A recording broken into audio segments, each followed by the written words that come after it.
Hello! Il y a 2 semaines, à la fin en fait de l'événement Woman Up, je parlais avec Déborah de la chaîne Simplement Déborah et Célia, et qui était une des intervenantes. D'ailleurs les deux étaient toutes les deux des intervenantes. Et en fait on parlait, alors je sais plus exactement de la teneur en fait de la discussion, mais en tout cas on parlait de comment est-ce qu'on recevait les émotions des autres et qu'on arrivait à les gérer. Et en fait à la fin de cette conversation en fait je me suis rendu compte que une des émotions en fait que j'arrivais à bien gérer quand elle arrive en fait chez les autres et que je suis du coup témoin en fait de cette émotion là chez les autres, c'est la colère. Je sais la recevoir en fait aussi parce que du coup avec mon expérience de colo, j'ai pu avoir en fait des expériences de colère énormes et qui en fait débordent et qui vont plus loin que le simple fait d'être en colère, donc avec des actes violents par exemple. Et c'est vrai que c'est pas des situations dans lesquelles je me sens inconfortable. Alors clairement c'est pas des situations qu'on aime vivre, etc. Hein, mais en tout cas ce qui est sûr c'est que c'est pas des situations en fait où je me sens complètement démunie et où en fait je ne peux rien faire. Et du coup j'avais envie de partager ça aujourd'hui parce que du coup j'avais 3 points en fait, 3 points conseils à donner euh, pour, euh, pour essayer de réfléchir en fait autour de cette émotion en fait de la colère quand elle est vécue chez les autres et qu'on en est témoin en fait. Comment est-ce qu'on peut aider la personne qui est en face de nous qui est dans un excès de colère. Alors comme d'habitude, j'ai une perspective qui est l'écolo, vu qu'en fait c'est là en fait où j'ai été le plus souvent confrontée, donc je vais beaucoup parler de ça, mais je pense sincèrement que ça s'applique à peu près à tous les milieux et à tous les moments de la vie. Hein. La première chose que je fais, que je mets en place, ou en fait qui est plus une approche générale en fait de moi, comment j'envisage le groupe et les jeunes, c'est que je fais du cas par cas.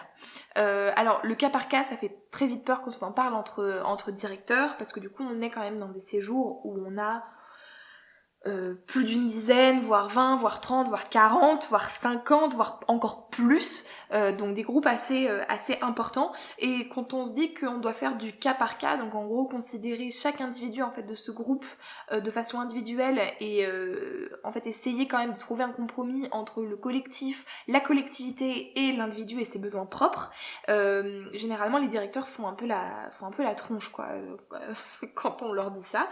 Mais en vrai, j'ai rien connu de plus efficace que de considérer les individus. Alors ça fait un petit peu j'ai testé, c'est approuvé, il faut prendre en considération l'individu pour que ça marche. Mais en fait, il se trouve que on est quand même souvent dans notre vie dans des lieux collectifs. Je pense par exemple au travail, et c'est vrai que si on prend pas en compte les besoins individuels au maximum, donc toujours avec un espèce de compromis, c'est-à-dire écoute, ce besoin-là, je peux pas te le fournir en fait, je peux pas répondre à ce besoin-là parce que en fait c'est juste pas possible dans l'organisation. Par contre, je te propose ce compromis-là qui va peut-être t'aider, etc.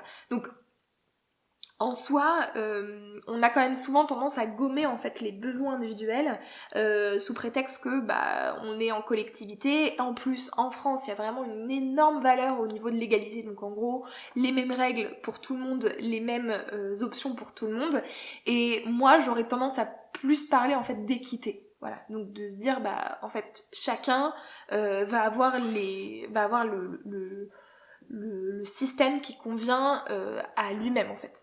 Mais du coup, pour revenir au sujet des colos, on se rend très vite compte en fait qu'il y a des enfants ou des jeunes qui ont besoin de plus euh, de plus d'attention, ou en tout cas de considération, ou voilà, qui ont besoin de quelque chose en plus que par exemple un autre enfant qui lui en fait est très autonome, qui est plutôt pas mal là où il est, il y a pas de problème, il supporte la collectivité, quand il a un problème, boum, il se met un petit peu à part et il revient lui-même. Voilà, c'est ce que j'appelle en fait l'autonomie, c'est savoir gérer en fait ses émotions à soi. Donc en gros, je commence à être énervée, je vais me mettre de côté, je vais écouter de la musique, et puis je reviens quand je suis calmée, voilà. Mais c'est pas le cas de tous, et du coup, être à l'écoute avec ce genre de jeunes en fait qui ont du mal avec leurs émotions et qui ont du mal en fait du coup dans la collectivité, en sachant en plus que la colo c'est H24, donc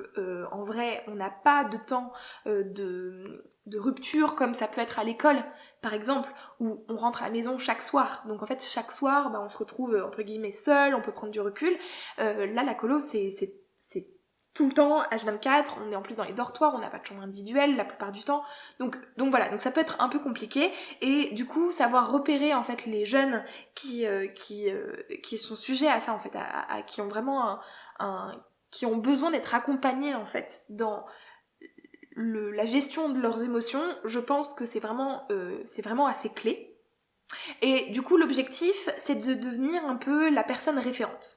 Voilà. Alors attention, quand je dis personne référente, c'est pas quelque chose déjà qu'on peut prévoir à l'avance, parce qu'il faut absolument que ça soit quelque chose de sincère. En gros, il faut que si vous devenez la personne référente d'un jeune, il faut que vous aussi vous le sentiez comme ça en fait. C'est une relation en fait que vous mettez en place. Alors c'est pas une relation d'être pote, c'est pas une relation de devenir ami en fait. C'est vraiment être le référentiel qui ne bouge pas en fait. Voilà. C'est-à-dire que le jeune ou la jeune, elle sait que quelle que soit la situation, elle peut venir vous voir pour vous dire en fait ce qui va pas ou ce qui va bien même, mais c'est plutôt dans le négatif, et que vous en fait vous serez entre guillemets toujours là comme référence en fait. Il faut que ça soit cette relation là qui se mette en place. L'objectif en fait de la personne référente, c'est vraiment que le jeune se sente suffisamment en confiance et aussi respecté pour pouvoir venir en fait vous voir à n'importe quel moment, j'exagère un petit peu, mais en gros quand il en a besoin. Et par exemple ça m'est déjà arrivé quand j'ai bien travaillé comme ça sur la relation de confiance et que le jeune en fait vienne me voir et me dise bah ok Marie, ça va pas là. Voilà, là je suis vénère. Je suis vénère, il se passe ça et tout, je comprends pas, voilà, j'ai besoin de venir parler avec toi, j'ai besoin que tu m'expliques. Et c'est là en fait, c'est quand on est dans ce genre de relation là, quand le jeune en fait vient nous voir spontanément pour nous dire ok là je suis en train de partir, qu'on se dit ok c'est bon, là c'est la première case, on a obtenu la confiance et du coup on peut aller un peu plus loin, donc du coup bah parler un peu plus et savoir comprendre en fait ce qui se passe dans sa tête et surtout lui expliquer et désamorcer en fait les situations qui peuvent dégénérer. Quelque chose que je fais beaucoup et qui est pas toujours bien compris et admis en fait par mes animateurs et mes animatrices, c'est que je fais en fait de l'extraction du groupe. Michel part un peu en vrille pendant une activité, il commence à se comporter mal et du coup les animateurs viennent me l'apporter souvent dans le bureau et ils disent voilà il fait de la merde, machin, on peut plus rien faire. Généralement c'est à peu près ce qui se passe, hein. C'est que les animateurs et les animatrices sont un peu au bout. Et en fait là généralement ce que je fais c'est que c'est pas une punition en fait, c'est à dire que je dis bah ok tu te sens pas très bien, du coup je te propose d'aller prendre l'air et potentiellement d'aller faire du basket, ou viens on va se promener, ou ça m'est déjà arrivé d'amener les jeunes faire les courses avec moi, préparer des ateliers, des activités, aller chercher des billets de train. Voilà, c'est vraiment des choses très random en fait, je les intègre dans mon emploi du temps et je les prends je les prends avec moi en fait. Et je le présente pas comme quelque chose, comme une punition ou comme voilà, tu t'es mal comporté, du coup tu es puni en fait, parce que ça ne fonctionne absolument pas. La punition avec ce genre de jeunes, c'est la meilleure façon pour que ça parte très vite. Donc c'est vraiment pas la solution. Mais par contre, les extraire du groupe, donc leur proposer en fait une possibilité en fait de se mettre en retrait du groupe et de faire redescendre la pression, c'est ce qui marche le mieux.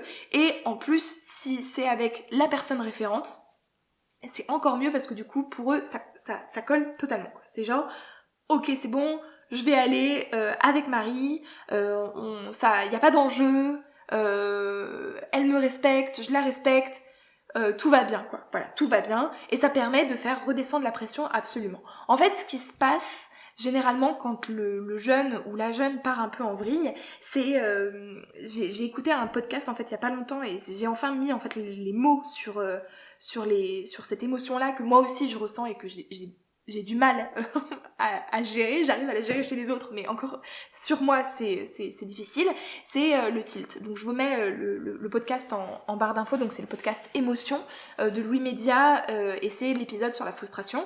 Et en fait c'est le tilt. Le tilt, ça vient de l'anglais, donc to tilt, on l'utilise en français pour dire j'ai tilté, j'ai pas tilté.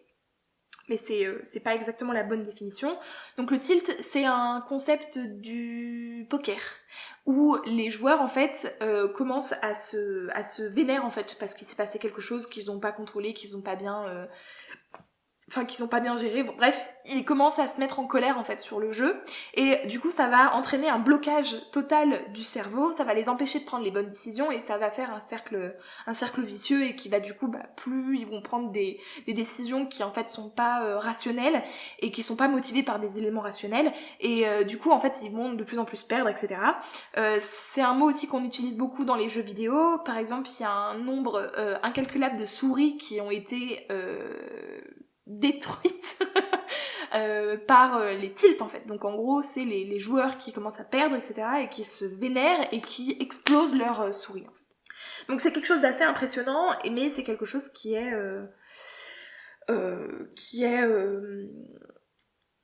qui a été terrorisé en fait, et c'est exactement ce qui se passe quand un jeune ou un enfant en fait part, il est en colère, il y a une contrariété, il y a une colère déjà de base, et en fait il n'arrive pas à faire redescendre la pression, il part en boucle dessus, et à un moment il explose, et évidemment on veut absolument éviter que ça explose, voilà. Donc du coup la première chose c'est qu'il faut absolument repérer en fait ces moments-là. Alors généralement c'est différent un peu pour tout le monde, mais en gros les signes annonciateurs en fait d'un tilt qui démarre, c'est souvent qu'on est en boucle. Donc on est il m'a dit ça, mais il m'a dit ça quoi. Mais tu vois, il m'a dit ça. Voilà, c'est vraiment il y a le jeune il part en vrille quoi, il est en boucle sur un événement qui s'est passé et qui peut être parfois qui peut être vu de l'extérieur comme insignifiant, mais en fait lui ça lui prend la tête quoi. Il est juste en mode mais mon dieu il s'est passé ça, et là ça va plus du tout. De l'agitation aussi corporelle, généralement ils vont pas arriver à rester tranquilles. J'ai même eu en fait moi carrément un jeune qui avait vraiment un basculement en fait d'avant en arrière en fait quand il commençait à partir, et aussi une augmentation du débit de parole et du volume sonore généralement. En gros, il part en boucle et il devient de plus en plus bruyant, et il parle de plus en plus vite. Ouais, généralement, ça c'est les signes annonciateurs. Et du coup, si on n'exclut pas la personne, parce qu'en fait, les personnes qui ont expérimenté le tilt, notamment au poker ou dans les jeux vidéo, le conseil qu'ils donnent, c'est il faut absolument arrêter, il faut s'extraire de là, il faut partir faire une balade, il faut éteindre son ordinateur, et on revient une fois qu'on est calmé, ça dure 1 heure, mais voilà, au moins comme ça, on n'explose pas sa souris, voilà. Mais si on ne le fait pas, et ce qui arrive souvent quand même en collectivité, c'est que du coup, quand on fait pas du cas par cas, donc mon premier point, on a tendance à vouloir soit laisser le jeune dans le groupe, ou pire, le punir, et du coup, ça lui donne une bonne raison, lui, pour rester en fait dans sa boucle d'injustice. Généralement, c'est quelque chose qu'il a pas compris, une injustice, un truc, enfin, bref, peu importe la source. Donc voilà, donc là généralement ce que je conseille en fait à mes animes, c'est de l'extraire du groupe, de lui proposer d'aller faire autre chose, et surtout de l'extraire. Vraiment c'est la priorité, il faut l'extraire du groupe, et il ne faut pas que ça soit une punition, il ne faut pas que ça soit présenté comme une punition, parce que ça n'en est pas une, comme ça en fait. C'est vraiment juste, viens, on va se balader quoi. Viens, on va parler. Viens, on va débriefer sur ce que t'as fait. Et du coup on fait redescendre, et puis après il peut revenir en fait dans le groupe quelques heures plus tard, et hop, c'est passé quoi, voilà. Mais c'est vrai que ça demande du coup d'être un peu attentif, et de bien reconnaître en fait qu'il est en train de partir en tilt, et de bien réagir en fait à ce moment-là, c'est-à-dire de réagir assez vite pour ne pas qu'il y ait une explosion. Et justement ces explosions, donc ça, j'ai déjà du coup vécu des événements en fait violents, voire très violents, où les jeunes vraiment juste explosent, et alors ça peut aller à des insultes du haut niveau, mais ça peut aller aussi à frapper d'autres personnes, voire vraiment un passage à tabac, quoi. Ça aussi, j'ai déjà eu à gérer ça et c'est pas drôle. Ça, c'est le troisième point. Il faut aussi accepter en fait ses propres limites, ses limites personnelles, hein, de ce qu'on peut gérer, mais aussi d'un point de vue du règlement. En gros, savoir dire bah ok là par contre c'est plus possible, et en fait la seule solution c'est que tu rentres chez toi. Alors c'est quelque chose souvent d'assez violent. Je sais que la seule fois où j'ai dû exclure un jeune d'une colo, déjà il a très mal vécu. Pour le coup, il a tilté, il est parti en tilt à partir du moment où on lui a dit qu'il rentrait chez lui. Voilà, et du coup c'est vrai qu'il faut savoir aussi quelles sont ses limites, quelles sont les choses en fait qu'on ne peut juste pas accepter. C'est-à-dire que on peut accepter que bah oui, que de temps en temps ils partent un peu en live et que du coup il faille du coup faire du cas par cas, lui expliquer, l'amener avec soi, etc. Mais à partir du moment où il met en danger déjà lui-même, mais aussi les autres, où il est violent, qu'il a des actes violents en fait qui ont été faits, graves, avec blessure quand même. Enfin voilà, ça reste en plus ça reste des actes en fait qui sont répréhensibles par la loi, donc à un moment ça aussi il faut l'avoir en tête, c'est-à-dire qu'on n'est pas des super-héros, on peut pas tout gérer, et en fait il y a des jeunes en fait qu'on aura beau faire de notre mieux et essayer de les comprendre et essayer de les canaliser et de leur offrir les meilleures opportunités pour qu'ils puissent aussi profiter de leurs vacances, et il va y avoir en fait un moment où ça va plus être possible. Et en fait ce jeune là que j'ai renvoyé, il se trouve en plus que je le savais en fait, voilà, c'est à dire que au début de la colo j'ai vu qu'il partait en tilt très facilement, et je me suis dit on va avoir des problèmes avec lui, c'est sûr, voilà. Et je le dis pas souvent. Je sais pas, genre c'est pas une hypothèse que je mets sur la tête de chaque enfant que je vois en fait, hein. Mais c'est que là, si vous voulez, au bout de 2 jours, direct, il commençait à partir et à montrer déjà un comportement violent. Et quand on est à 2 jours et que la colo doit durer 3 semaines, en sachant généralement que ces jeunes-là, ils supportent pas la collectivité, hein, comme je vous le disais, hein, l'extraction du groupe, c'est pas pour rien, hein, c'est que ça les fatigue énormément, ça leur prend énormément d'énergie, en fait, il y a trop de stimulation. Lui, en plus, typiquement, je l'avais mis dans une chambre, alors pas seul, il était avec un autre pote, mais il était plus dans le dortoir collectif, parce que j'avais remarqué qu'il arrivait pas à se coucher, non pas parce qu'il voulait pas se coucher, mais mes animateurs venaient me voir en me disant mais on n'arrive pas à le coucher, quoi. Et en fait, pour l'avoir couché du coup un bon nombre de fois, je m'étais rendu compte qu'en fait c'était pas qu'il arrivait pas à se coucher, c'était pas qu'il voulait pas, c'était pas que par exemple un jeune qui veut pas aller se coucher, typiquement c'est le jeune qui va aller se brosser les dents alors qu'on a dit que dans 1 minute on éteignait la lumière, c'est le jeune qui va se mettre dans le lit puis après qui va se relever en disant oh il faut que j'aille aux toilettes et je vais y aller avec machin, voilà, ça c'est un jeune qui veut pas se coucher, j'en ai fait partie aussi de ces jeunes qui veulent pas se coucher, donc je sais reconnaître un jeune qui veut pas se coucher. Et en fait lui, c'était pas qu'il voulait pas se coucher, c'était que en fait il était dans cette chambre avec trop de monde, il y avait, je pense que c'était un dortoir de 6 voire 7 personnes, et en fait, il se couchait, et dès que quelqu'un, par exemple, rouvrait la porte, et bougeait, et parlait, en fait, il se relevait, en fait, et il était dans, du coup, voilà, et en fait, il tenait pas en place, quoi, il y avait trop de stimulation extérieure, et en fait, il arrivait pas à se calmer, en fait. Il avait besoin d'un environnement complètement calme où il n'y ait pas autant en fait de stimulation extérieure, et du coup on avait trouvé un peu ce compromis avec la petite chambre où il était avec un pote, et du coup c'était beaucoup plus facile en fait de se coucher, mais vous voyez ça a pas suffi. En fait c'est surtout qu'on n'a pas les ressources nécessaires pour faire face en fait à ça, et du coup c'est vrai que je l'ai senti en fait, je l'ai senti.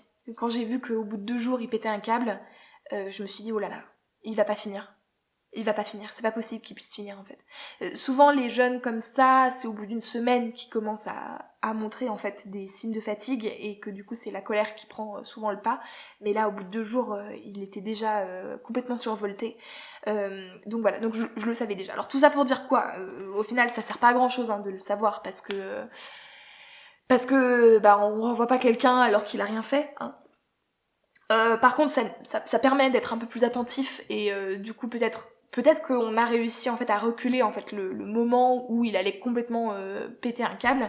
Mais voilà, en tout cas ça c'est clair que c'est quelque chose vraiment à avoir en tête, c'est-à-dire que bah on n'est pas des super-héros et on va pas pouvoir tout changer et changer les jeunes surtout.